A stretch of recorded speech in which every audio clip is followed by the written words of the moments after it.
ಈ ಸೌರವ್ಯೂಹ ಅಂತ ಏನಿದೆಯಲ್ಲ, ಸೋಲಾರ್ ಸಿಸ್ಟಮ್, ಅದೊಂದು ಸಣ್ಣ ಯೂನಿಟ್, ಒಂದು ಪ್ರೋಟಾನ್ ಕಣ ಇದ್ದಂಗೆ. ಅದು ಒಂದು ಏನದಂತೀರಿ, ಆಟಮ್. ಸೃಷ್ಟಿ ಮುಂದೆ ಸೌರವ್ಯೂಹವೇ ಒಂದು ಆಟಮ್. ಆಟಮ್ ನೋಡಿದ್ರೆ ಅದೊಂದು ಸೌರವ್ಯೂಹ ಇದ್ದಂಗಿದೆ. ಸಣ್ಣದು ಹೊಡೆದ್ರೆ ಆ ಆಟಮ್ ಕೂಡ ಒಂದು ಸೌರವ್ಯೂಹ ಇದ್ದಂಗಿದೆ. ಇಷ್ಟು ಬೃಹತ್ತು, ಇಷ್ಟು ಮಹತ್ತು, ಇಷ್ಟು ಅಲ್ಪನೂ ಹೌದು.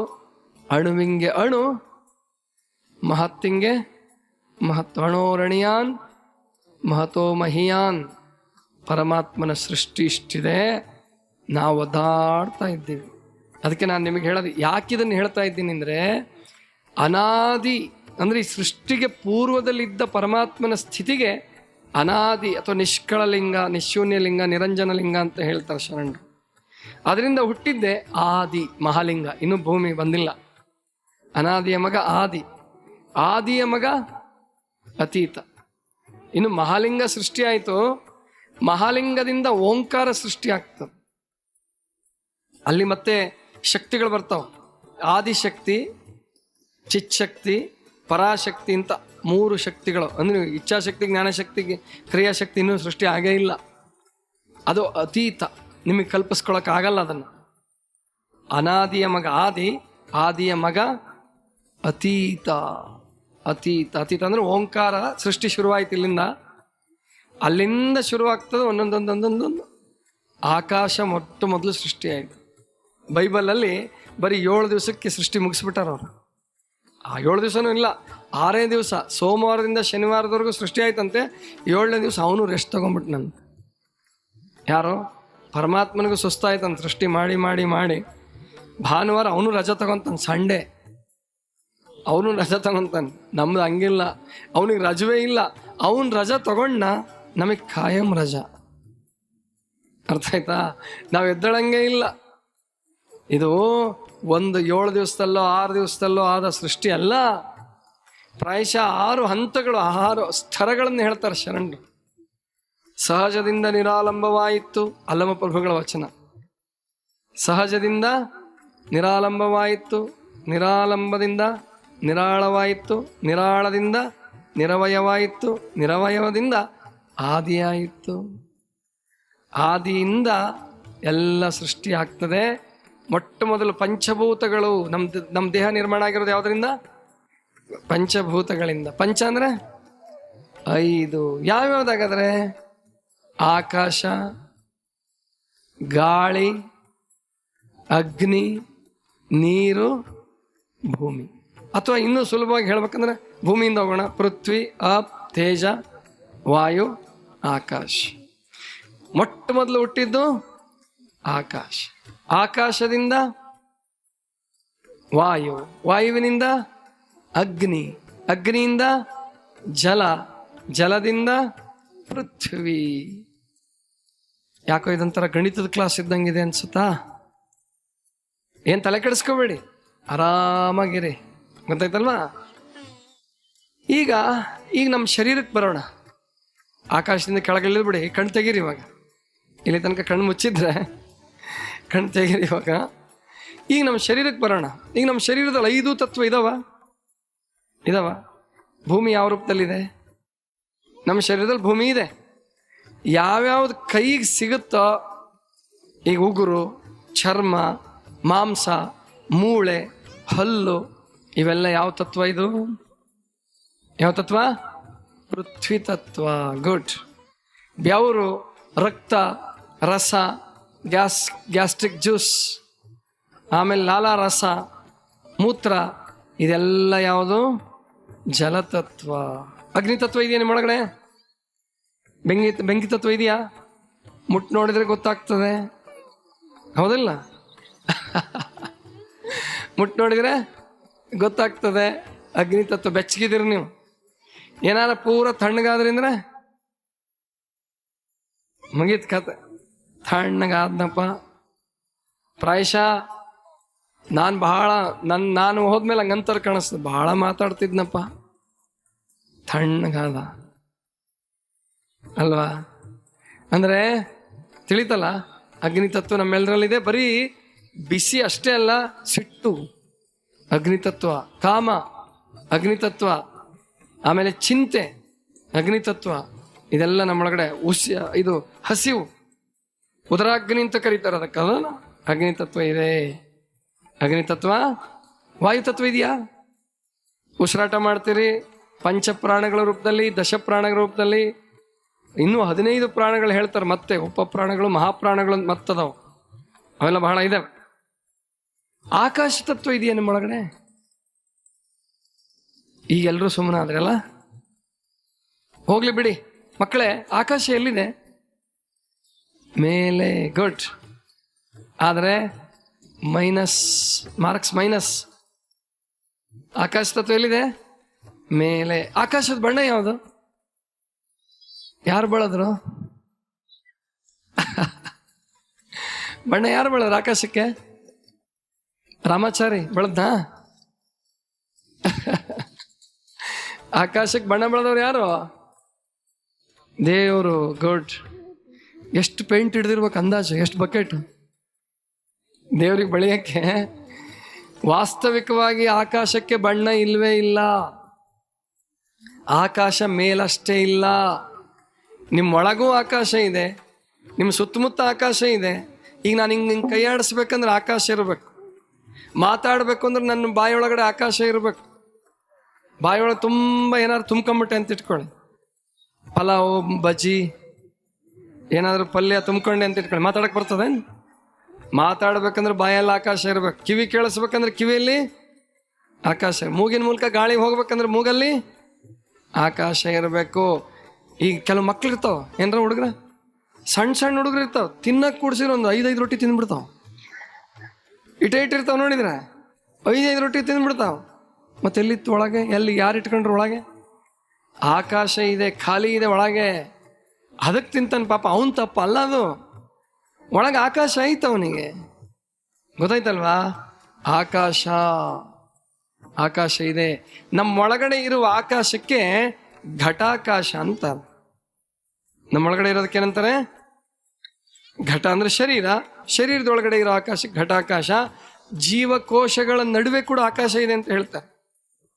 ಬ್ರೈನಲ್ಲಿ ಆಕಾಶ ಇದೆ, ಹಲ್ಲುಗಳ ಸಂಧಿಯಲ್ಲಿ ಆಕಾಶ ಇದೆ, ಎಲ್ಲ ಕಡೆ ಕರುಳಿನಲ್ಲಿ ಆಕಾಶ ಇದೆ, ಜಠರದಲ್ಲಿ ಆಕಾಶ ಇದೆ. ಎಲ್ಲಿ ಆಕಾಶಕ್ಕೆ ತೊಂದರೆ ಬರ್ತದೋ ಅದೇ ರೋಗ.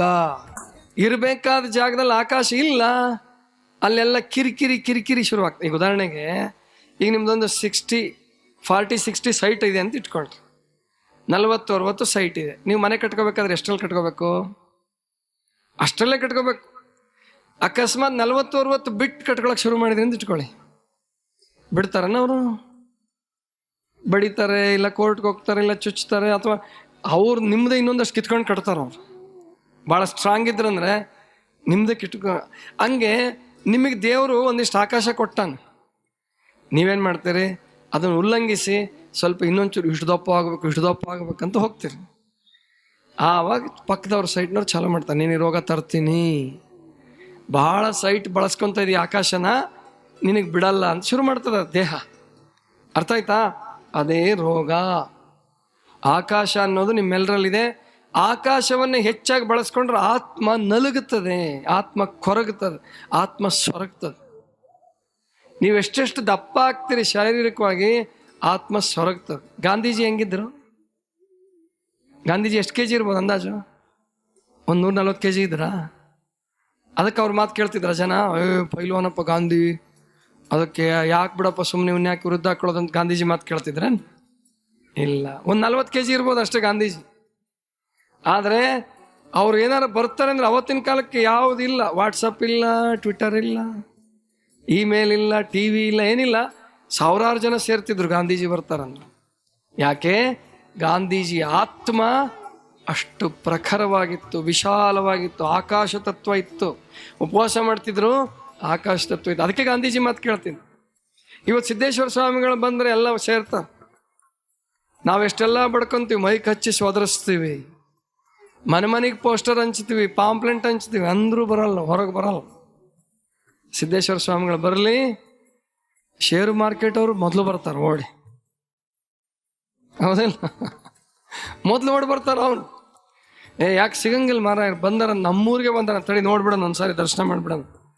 ಯಾಕೆಂದ್ರೆ ಆಕಾಶ ತತ್ವವನ್ನು ವಿಕಾಸ ಮಾಡ್ಕೊಂಡಿದ್ದಾರೆ, ಆತ್ಮತತ್ವವನ್ನು ವಿಕಾಸ ಮಾಡ್ಕೊಂಡಿದ್ದಾರೆ. ಆಕಾಶ ತತ್ವ ಇದ್ರೆ, ವಿಕಾಸ ಇದ್ರೆ ಆತ್ಮತತ್ವ ಬೆಳೀತದೆ.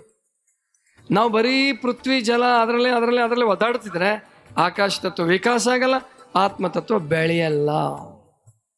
ಆತ್ಮ ವಿಕಾಸ ಆಗಲಿಲ್ಲ ಅಂದ್ರೆ ನಮ್ಮ ಮಾತು ಯಾರು ಕೇಳಲ್ಲ.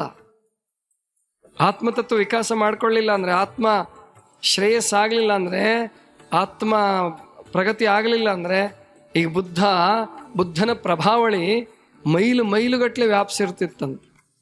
ಅಲ್ಲಮ ಪ್ರಭುಗಳ ಪ್ರಭಾವಳಿ ಮೈಲುಗಟ್ಟಲೆ ವ್ಯಾಪಿಸಿರ್ತಿತ್ತು. ಬಸವಣ್ಣನವರು ಇಲ್ಲಿ ಕೂತ್ಕೊಂಡು ಕಾಶ್ಮೀರದಿಂದ ಕರ್ಸ್ಕೊಂತಿದ್ರು, ಅವಾಗ ಗಾಂಧಾರ ದೇಶದಿಂದ ಕರ್ಸ್ಕೊಂತಿದ್ರು. ಅಷ್ಟು ವಿಕಾಸ ಆಗಿತ್ತು ಅವ್ರ ಆತ್ಮ, ಅಷ್ಟು ವಿಕಾಸ ಆಗಿತ್ತು. ಅದರರ್ಥ ಕಡ್ಡಿ ಪೈಲ್ವಾನ್ಗಳಿಗೆ ಎಲ್ರಿಗೂ ಆತ್ಮವಿಕಾಸ ಆಗ್ಬಿಡುತ್ತೆ ಅಂತ ಅಲ್ಲ. ಕಡ್ಡಿ ಪೈಲ್ವಾನ ಗೊತ್ತಾಯ್ತಲ್ಲ, 35 kg ಇರ್ತಾನೆ, ಅವ್ರಿಗೆ ಬರೀ ರೋಗಗಳೇ ಇರ್ಬೋದು, ಆತ್ಮ ಒಂಚೂರು ವಿಕಾಸವೇ ಆಗದೆ ಇರಬಹುದು. ಹಂಗಂತ ಗಾಂಧೀಜಿ ಹಂಗೆ ಸಿದ್ದೇಶ್ವರಪ್ಪನಿಗೆ ಸಣ್ಣ ಆಗಕ್ಕೆ ಹೋಗ್ಬೇಡ್ರಿ, ತಿಳಿತಾ? ಆದರೆ ನಮ್ಮ ಶರೀರ ಹೇಗಿಟ್ಕೋಬೇಕು ಹಾಗಿಟ್ಕೋಬೇಕು. ಆಕಾಶ ತತ್ವವನ್ನು ವಿಕಾಸ ಮಾಡೋದನ್ನ ಇವತ್ತು ನಾಳೆ ನಾಡಿದ್ದು ನಿಮ್ಗೆ ಹೇಳ್ಕೊಡೋದು. ಇದುವರೆಗೂ ಈ ಮಾತುಗಳನ್ನು ನಿಮಗೆ ಯಾರೂ ಹೇಳಿರ್ಲಿಕ್ಕಿಲ್ಲ. ಬೇಕಾದ್ರೆ ಬರೆದು ಕೊಡ್ತೀನಿ. ಯಾರಾದ್ರೂ ಬಂದ್ರೆ ನಾಳೆ ಬೆಳಗ್ಗೆ ನನಗೆ ಹೇಳಿ, ನಮ್ಮ ಗುರುಗಳು ಹೇಳ್ಕೊಟ್ಟಿದ್ದೀರಪ್ಪ ಅಂದ್ರೆ, ನಿಮ್ಮ ಗುರುಗಳಿಗಲ್ಲ, ನಿಮ್ಮ ಕಾಲಿಗೆ ನಮಸ್ಕಾರ ಮಾಡ್ತೀನಿ, ಆಯ್ತಾ? ನಿಮ್ಮ ಗುರುಗಳು ಬೇಡ, ಅವ್ರಿಗಂತೂ ಪಾದ ತೊಳೆಯೋಣ. ನಿಮ್ಮ ಗುರುಗಳಿಗೆ ನೀವು ಆಕಾಶ ತತ್ವ ನಮಗೆ ಗೊತ್ತಿತ್ರಿ, ವಿಕಾಸ ಮಾಡೋದು ತಿಳಿದಿತ್ತು, ನಮ್ಮ ಗುರುಗಳು ಇದನ್ನು ಉಪದೇಶ ಮಾಡ್ಯಾರಂತ ಬಂದು ಹೇಳ್ರಿ, ನಿಮ್ಮ ಪಾದಕ್ಕೆ ಕೋಟಿ ಶರಣು. ಹೇಳಲ್ಲ, ಯಾಕೆಂದ್ರೆ ಪಾಪ ಅವ್ರು ಅದ್ರ ಬಗ್ಗೆ ತಲೆನೇ ಕೆಡಿಸ್ಕೊಂಡಿಲ್ಲ. ನಮ್ಮ ಗುರುಗಳೆಲ್ಲ ತಲೆ ಕೆಡಿಸ್ಕೊಂತಿರೋದು ಯಾವುದು? ವಿಕಾಸ, ಹೊರಗಿನ ವಿಕಾಸಕ್ಕೆ ತಲೆ ಕೆಡಿಸ್ಕೊಂತ ಇದೀವಿ ನಾವೆಲ್ಲ. ಆದ್ರೆ ಒಳಗಿನ ವಿಕಾಸ ಆಗಬೇಕಾಗಿದೆ. ಒಳಗಿನ ವಿಕಾಸ ಆಗಲಿಲ್ಲ, ನಮಗೆ ಶಾಂತಿ ಸಿಗಲ್ಲ. ಈಗ ಬನ್ನಿ, ಈಗ ಮತ್ತೆ ಶರೀರದ ಹತ್ರನೇ ಬರೋಣ. ಈಗ ಹೇಳಿದ್ನಲ್ಲ, ಪೃಥ್ವಿ ತತ್ವ ಯಾವುದು, ಜಲತತ್ವ ಯಾವುದು ಶರೀರದಲ್ಲಿ. ಈಗ ಹಂಗಾದ್ರೆ ಈ 5 ನಾವು ಒದಗಿಸ್ಬೇಕು ಶರೀರಕ್ಕೆ. ಯಾಕಂದ್ರೆ 5 ಲಾಸ್ ಆಗ್ತಿರ್ತಾವೆ, 5 ಹೋಗ್ತಿರ್ತವೆ, ಮತ್ ನಾವು ಅದನ್ನು ಒದಗಿಸ್ತಿರ್ಬೇಕು. ಈಗ ಪೃಥ್ವಿ ತತ್ವವನ್ನು ಶರೀರಕ್ಕೆ ಯಾವ ರೂಪದಲ್ಲಿ ಕೊಡ್ತೀರಿ? ಭೂಮಿ ತತ್ವ ಶರೀರದಲ್ಲಿ ಕಡಿಮೆ ಅಂದ್ರೆ ಯಾವ ರೂಪದಲ್ಲಿ ಕೊಡ್ತೀರಿ? ಯಾವ ರೂಪದಲ್ಲಿ ಕೊಡ್ತೀರಿ? ಗೊತ್ತಾಗ್ಲಿಲ್ವಾ? ಇನ್ನು ಸ್ವಲ್ಪ ಯೋಚನೆ ಮಾಡಿ. ಹಸಿವಾಯ್ತು, ಏನ್ ಕೊಡ್ತೀರಿ? ಯಾಕೆ ಗೊತ್ತಾಗ್ಲಿಲ್ವಾ? ಹಸಿವಾದ್ರೆ ಏನ್ ಕೊಡ್ತೀರಿ? ಆಹಾರ ಕೊಡ್ತೀರಿ. ಅನ್ನ, ರೊಟ್ಟಿ, ಚಪಾತಿ, ಹೋಳಿಗೆ, ಹುಗ್ಗಿ, ಕರ್ಚಿಕಾಯಿ, ಬಜಿ, ಮಿರ್ಚಿ ಎಲ್ಲ ಕೊಡ್ತೀರಲ್ಲ. ಯಾವ ತತ್ವ ಇದೆಲ್ಲ? ಪೃಥ್ವಿ ತತ್ವ. ಯಾವ ತತ್ವ ಇದು? ನಮ್ಮ ಶರೀರದಲ್ಲಿ ಪೃಥ್ವಿ ತತ್ವ ಕಡಿಮೆ ಆದ್ರೆ ಯಾವ ಮೂಲಕ ಕೊಡ್ತೀವಿ? ಆಹಾರದ ಮೂಲಕ ಕೊಡ್ತೀವಿ. ಜಲತತ್ವ ಕಡಿಮೆ ಆದ್ರೆ ನೀರು, ಬಾಯಾರಿಕೆ ಆದ್ರೆ ನೀರು ಕುಡಿತೀರಿ. ಇನ್ನೂ ಬೇಕು ಅಂದ್ರೆ ಹಾಲು ಕುಡಿತೀರಿ, ಚಹಾ ಕುಡಿತೀರಿ, ಮಜ್ಜಿಗೆ ಕುಡಿತೀರಿ, ಎಳ್ನೀರು ಕುಡಿತೀರಿ. ಕೊನೆಗೆ ಇನ್ನೂ ಭಾಳ ಸಿಟ್ಟು ಬಂದ್ರೆ ಹಾಲು ಕುಡಿತಾರೆ. ಅವ್ರ್ಯಾರು ಬಂದಿಲ್ಲ ಪಾಪ ಇಲ್ಲಿ, ಅಲ್ವಾ? ನೀವು ಬಂದವ್ರು ಇಲ್ಲಿ ಕುಡಿಯಂಗಿಲ್ಲ, ಕುಡಿಯೋರು ಇಲ್ಲಿ ಬರಂಗಿಲ್ಲ. ಇದು ನಮ್ಮ ಸಮಸ್ಯೆ ಆಗಿರೋದು. ಇನ್ನೇನು ನಾವು ಬಾರ್ಗೆ ಹೋಗಿ ಪ್ರವಚನ ಹೇಳೋಣ? ಅಲ್ಲಿಗೆ ಹೋದ್ರೆ ಅವ್ರೇನು ನಮ್ಮಂಗಾಗಲ್ಲ, ನಮ್ಮನ್ನೇ ಅವ್ರಂಗೆ ಮಾಡ್ಬಿಡ್ತಾರೆ ಬೇಕಾರೆ. ಅರ್ಥ ಆಯ್ತಾ? ನಮ್ಮಂಗೇನು ಅವ್ರಾಗಲ್ಲ. ಬರ್ರಿ ಗುರುಗಳೇ, ಭಾಳ ಚಲೋ ಆಯಿತು, ನಿಮ್ಮ ಆಶೀರ್ವಾದದಿಂದ ಒಳ್ಳೇದಾಗಲಿ, ನಮ್ಮನ್ನು ಕರೆದು ಬಿಡ್ತಾರೆ ಬೇಕಾದ್ರೆ. ಅರ್ಥ ಆಯ್ತಾ? ಅದಕ್ಕೆ ನಾವೀಗ ಬಸವಣ್ಣವ್ರ ಹೆಂಗೆ ಧರ್ಮ ಎಲ್ಲ ಕಡೆ ನಾವು ತಗೊಂಡೋಗಕ್ಕೆ ರೆಡಿ ಇಲ್ಲ. ಯಾಕಂದರೆ ಬಸವಣ್ಣ ಅವರಂತೆ ಮಾಡ್ಕೊತಿದ್ರು, ನಾವೇನಾರು ಅಲ್ಲೋದ್ರೆ ಅವರಂತೆ ಆಗ್ಬಿಡ್ತೀವಿ. ಅದಕ್ಕೆ ನಾವೆಲ್ಲ ಎಲ್ಲ ಕಡೆ ಹೋಗಂಗಿಲ್ಲ, ತಿಳಿತಾ? ಅರ್ಥ ಆಯ್ತಲ್ಲ? ಇದೆಲ್ಲ ಜಲತತ್ವ ಆಯ್ತು. ಅಗ್ನಿತತ್ವ ಹೆಂಗೆ ಕೊಡ್ತೀರಿ? ಅಗ್ನಿತತ್ವ ಯಾವ ರೂಪದಲ್ಲಿ ಕೊಡ್ತೀರಿ? ಶರೀರಕ್ಕೆ ಅಗ್ನಿತತ್ವ ಬೇಕಪ್ಪ, ಬೇಕು ಅಂತ ಹೆಂಗೆ ಹೇಳ್ತದೆ ಶರೀರ? ಗುಡ್, ಥಂಡಿ ಆಗ್ತದೆ, ಅವಾಗೇನು ಮಾಡ್ತೀರಿ? ಬಿಸಿದ್ ಕುಡಿತೀರಿ, ಅಥವಾ ರಗ್ಗು, ಸ್ವೆಟರು, ಟೋಪಿ ಹಾಕೊಂಡು ಮಲ್ಕೊಂತೀರಿ, ನಿದ್ದೆ ಮಾಡ್ತೀರಿ. ಇದೆಲ್ಲ ಅಗ್ನಿತತ್ವ. ನಿದ್ರೆ ಕೂಡ ಅಗ್ನಿತತ್ವ. ಆಮೇಲೆ ಅಗ್ನಿತತ್ವ ಇನ್ಯಾವ ರೂಪದಲ್ಲಿ? ಬಹಳ ಅಂದ್ರೆ ಚಿಂತೆ ಮಾಡ್ತೀರಿ. ಜಗಳ ಮಾಡೋದು ಕೂಡ ಅಗ್ನಿತತ್ವ, ಗೊತ್ತಿದ್ಯಾ? ನೋಡಿರ್ಬೇಕಾರೆ ಇಬ್ರು ಜಗಳ ಶುರು ಮಾಡ್ರಿ, ಏನು ಮಸ್ತ್ ಬೆವರು ಬರ್ತದೆ, ಜಗಳ ಆದ್ಮೇಲೆ ಆರಾಮ್ ಅನಿಸ್ತಾನೆ. ನೋಡಿರ್ಬೇಕಾರೆ ಹೊಡೆದಾಡ್ ನೋಡ್ರಿ, ಇಬ್ರು ಗುದ್ದಿ ಸಾಕಾದ್ಮೇಲೆ ಹೋಗಿ ಚೆನ್ನಾಗಿ ನಿದ್ದೆ ಬರ್ತದೆ. ಅರ್ಥ ಆಯ್ತಾ? ಈಗೇನು ಪೂರೈಕೆ ಆಯಿತು? ಅಗ್ನಿ ತತ್ವ ಪೂರೈಕೆ ಆಯಿತು. ಜಗಳದ ಮೂಲಕ ಅಗ್ನಿ ತತ್ವ ಪೂರೈಕೆ ಆಗ್ತದೆ, ಅಥವಾ ಒಳಗಿರೋ ಅಗ್ನಿ ಆಚೆಗೆ ಹೋಗ್ತದೆ. ಹೆಚ್ಚಾದರೂ ಜಗಳ ಆಡ್ತಾರೆ, ಕಮ್ಮಿ ಆದರೂ ಜಗಳ ಆಡ್ತಾರೆ. ವಾಯು ತತ್ವವನ್ನು ಯಾವ ರೂಪದಲ್ಲಿ ಕೊಡ್ತೀರಿ? ವಾಯು ತತ್ವನ ಯಾವ ರೂಪದಲ್ಲಿ ಕೊಡ್ತೀರಿ? ಉಸಿರಾಟದ ಮೂಲಕ. ಬರೇ ಉಸಿರಾಡೋದು ಸಾಕಾಗಂಗಿಲ್ಲ, ನಿದ್ರೆಯಲ್ಲೂ ಕೂಡ ಚೆನ್ನಾಗಿ ಉಸಿರಾಡ್ತೀರಿ. ಅದಕ್ಕೆ ಬಹಳ ಗೊರಕೆ ಹೊಡೆಯೋರಿಗೆ ಬಹಳ ಖುಷಿ ಆಗ್ತದೆ ನೋಡಿದ್ರ. ಬೇರೆಯವ್ರಿಗೆ ತ್ರಾಸ ಆಗ್ತದೆ ಅವರಿಂದ, ಆದ್ರೆ ಅವ್ರಿಗೆ ಎದ್ದ ಮೇಲೆ ಮಸ್ತ್ ಇರ್ತಾರೆ, ಅವ್ರು ಖುಷಿಯಾಗಿರ್ತಾರೆ. ಗೊರಕೆ ಹೊಡೆದವರು ಯಾಕೆ ಮಸ್ತ್ ಗಾಳಿ ತಗೊಂಡಿರ್ತಾರೆ ಅವರು. ಗಾಳಿ ತತ್ವ ಪ್ರಾಣಾಯಾಮ ಮಾಡಿದ್ರು ಅದಕ್ಕೆ ಖುಷಿ ಸಿಗ್ತದೆ. ಗಾಢ ನಿದ್ರೆಯಲ್ಲಿ ಯಾವ ಖುಷಿ ಸಿಗ್ತದೋ ಅದನ್ನೊಂದು ತಾಸು ಪ್ರಾಣಾಯಾಮ ಉಸಿರಾಟ ದೀರ್ಘ ಉಸಿರಾಟ ಮಾಡಿದರೆ, ಮೊದಲು ಮಾಡಕ್ಕೆ ಹೋಗಬೇಡಿ. ಮೊದಲು ಮಾಡಿದ್ರೆ ತ್ರಾಸ ಆಗ್ತದೆ. ಕ್ರಮೇಣ ರೂಢಿಸ್ಕೊಂತ ಹೋದರೆ ಪ್ರಾಣಾಯಾಮದಲ್ಲೂ ಕೂಡ ಅಂತೂ ಅದ್ಭುತ ಸುಖ ಸಿಗ್ತದೆ. ಯಾಕೆಂದರೆ ಶ್ವಾಸಕೋಶ ಸ್ವಚ್ಛ ಆಗ್ತದೆ, ಆಕ್ಸಿಜನ್ ಹೆಚ್ಚು ಪೂರೈಕೆ ಆಗ್ತದೆ, ಆನಂದ ಆಗ್ತದೆ. ಗಾಳಿ ತತ್ವವನ್ನು ಯಾವ ಮೂಲಕ ಕೊಡ್ತೀರಿ? ಉಸಿರಾಟದ ಮೂಲಕ, ಪ್ರಾಣಾಯಾಮದ ಮೂಲಕ, ನಿದ್ರೆಯ ಮೂಲಕ. ಹಾಗಾದ್ರೆ ಈಗ ಆಕಾಶ ತತ್ವವನ್ನು ಕೊಡಬೇಕಾಗಿದೆ. ನಮ್ಮ ಶರೀರಕ್ಕೆ ಆಕಾಶ ತತ್ವ ಒದಗಿಸ್ಬೇಕಪ್ಪ. ಹೆಂಗೆ ಕೊಡ್ತೀರಿ? ಗೊತ್ತಿಲ್ಲ ಪಾಪ, ಯಾರು ಹೇಳಿಲ್ಲ.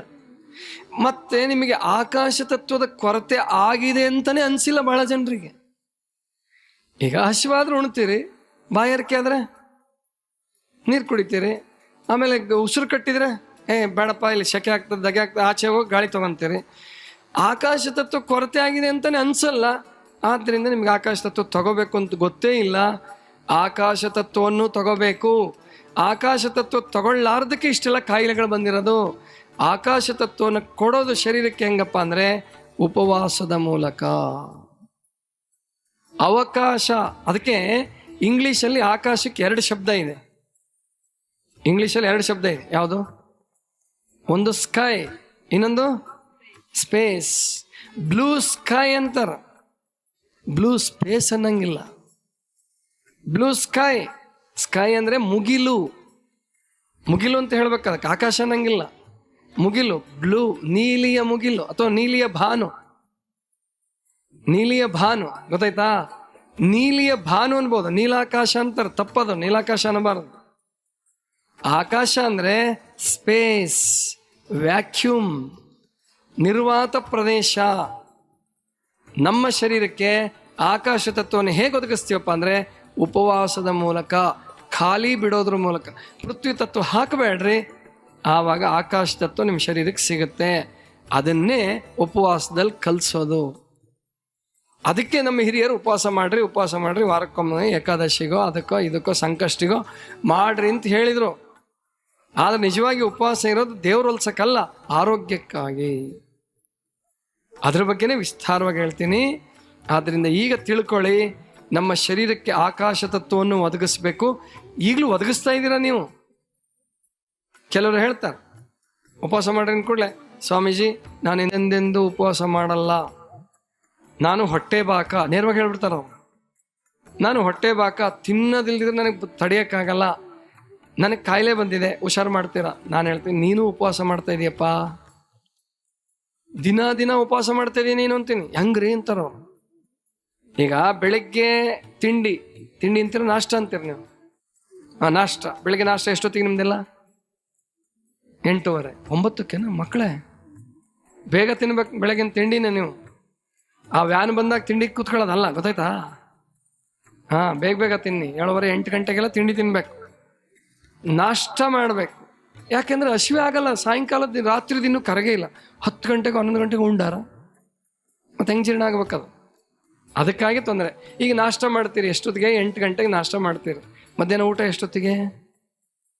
ಮಧ್ಯಾಹ್ನ ಊಟ 1 ಗಂಟೆಗೆ. ಅಂದರೆ 8 ಗಂಟೆಯಿಂದ 1 ಗಂಟೆವರೆಗೂ ನೀವೇನು ಮಾಡಿದಿರಿ? ಉಪವಾಸ ಮಾಡಿದಿರಿ. ಅದಕ್ಕೆ ಇಂಗ್ಲೀಷಲ್ಲಿ ಬೆಳಗಿನ ನಾಷ್ಟಕ್ಕೆ ಏನಂತಾರೆ ಗೊತ್ತೇನು? ಇಂಗ್ಲೀಷಲ್ಲಿ ಬ್ರೇಕ್ಫಾಸ್ಟ್. ಫಾಸ್ಟ್ ಅಂದ್ರೇನು? ಉಪವಾಸ. ಫಾಸ್ಟ್ ಅಂದ್ರೇನು? ಬ್ರೇಕ್ ಅಂದರೆ ಮುರಿಯೋದು. ಬೆಳಗ್ಗೆ ರಾತ್ರಿ 10 ಗಂಟೆಗೆ ಉಂಡಿರ್ತಾನೆ, ಬೆಳಗ್ಗೆ 8 ಗಂಟೆ ತನಕ ಉಪವಾಸ ಇದ್ನಂತೆ, ಫಾಸ್ಟಿಂಗ್ ಇದ್ನಂತೆ. ಈಗ ಅದನ್ನು ಬ್ರೇಕ್ ಮಾಡೋದು 8 ಗಂಟೆಗೆ. ಹೆಂಗೆ ಬ್ರೇಕ್ ಮಾಡೋದು? ಮಸ್ತಾಗಿ ಉಪ್ಪಿಟ್ಟು, ಚಿತ್ರಾನ್ನ, ದೋಸೆ, ಇಡ್ಲಿ, ಪಡ್ಡು, ಪಲಾವು ಉಂಡು ಉಪವಾಸ ಮುಗಿಸೋದು. ಗೊತ್ತಾಯ್ತಲ್ವಾ? ಅಂದರೆ ಇದು ಬೆಳಿಗ್ಗೆ ಬ್ರೇಕ್ಫಾಸ್ಟ್ ಅಂದರೆ ಉಪವಾಸ ಸ್ವಲ್ಪ ಲೈಟ್ ಆಗಿರ್ಬೇಕು. ತಿಂಡಿ ಯಾವಾಗಲೂ ತಿಂಡಿ ಲೈಟ್ ಆಗಿ 1 ಗಂಟೆವರೆಗೂ ಏನು ಮಾಡೋದು? ಈಗ ಉಪವಾಸ. 1 ಗಂಟೆಗೆ ಊಟ ಮಾಡಿದ್ರಿ, ಮತ್ತು 5 ಗಂಟೆಗೆ ಏನೋ ತೊಗೊತಿರಲ್ಲ, 5-5:30 ಸ್ಕೂಲಿಂದ ಬಂದಮೇಲೆ ಮಕ್ಕಳೇ ಏನಂತೀರ?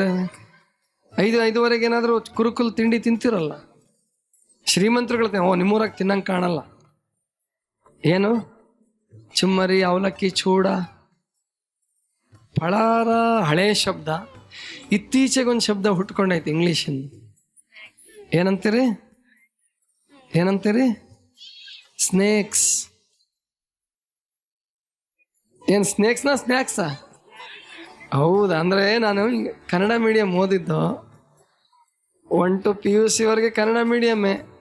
ಯಾವುದು ಸ್ನ್ಯಾಕ್ಸೋ, ಯಾವುದು ಸ್ನೇಕ್ಸೋ, ಯಾವುದು ಬಿಲ್ದಾಗಿರ್ತದೋ, ಯಾವುದು ಹೊಟ್ಟೆಗಿರ್ತದೋ, ನನಗೆ ಕನ್ಫ್ಯೂಷನ್ನು. ಏನು ಮಕ್ಕಳೇ? After reaching the stomach, snacks will be converted into snakes. ಅದಕ್ಕೆ ಬುಸ್ ಬುಸ್ ಅಂತ ಸೌಂಡ್ ಮಾಡ್ತಿರ್ತಾವೆ. ಗೊತ್ತಾಯ್ತಾ? ಅರ್ಥ ಆಯ್ತಲ್ಲ? ನಿಮ್ಮ ಕುರ್ಕುರೆ, ಮ್ಯಾಗಿ, ಬಿಸ್ಕೆಟು, ರಿಸ್ಕು ಅವು ಬೇಕ್ರಲ್ಲಿ ಸಿಗ್ತಾವಲ್ಲ. ಏನದು? ರಸ್ಕ ಅವು ಭಾಳ ತಿಂದ್ರೆ ರಿಸ್ಕೇ ಅವು. ಯಾಕೆ ಮೈದಾ ಹಿಟ್ಟಲ್ಲಿ ಮಾಡಿರ್ತಾರೆ ಅವನ್ನೆಲ್ಲ, ಅದಕ್ಕೆ ರಿಸ್ಕ್ ಅಂತೀವ, ರಸ್ಕ್ ಅನ್ನಂಗಿಲ್ಲ. ಅರ್ಥ ಆಯ್ತಾ? ಈ ಸ್ನ್ಯಾಕ್ಸ್ ಮೋಸ್ಟ್ ಡೇಂಜರಸ್ ಇವು. ಗೊತ್ತಾಯ್ತಾ? ಶಕ್ತಿ ಬರಂಗಿಲ್ಲ. ಆಧಾರಕ್ಕೆ ಸಿಹಿ,